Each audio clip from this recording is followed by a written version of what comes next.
The component list forms the foundation of your reserve study. So what exactly is it and how do we create it?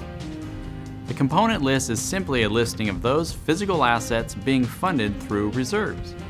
This list forms the foundation of your reserve study. All other results are based on the component list, so it is important that it be current and credible.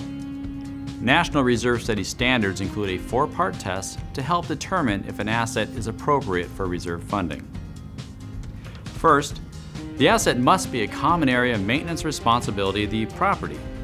It should not be the responsibility of an individual homeowner or another entity.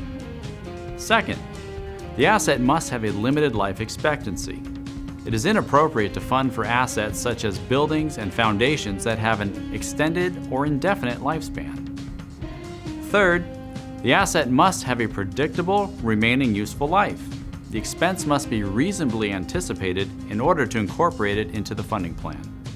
Finally, the asset cost must be above a minimum threshold cost. You don't want to clutter your reserve budget with a lot of small, insignificant expenses. The threshold cost is unique to each property, as the amount will be impacted by factors such as property size and budget flexibility. Component lists will vary in length due to the size and complexity of the property and the extent of common area responsibilities. No two component lists are ever alike. And truth be told, for a typical property, there are usually less than 10 items significant enough to dramatically influence the funding plan.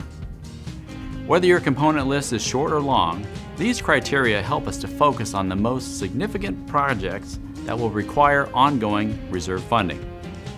I hope this insight about developing the reserve study component list benefits you. Did you know that you can read a reserve study in less than 5 minutes?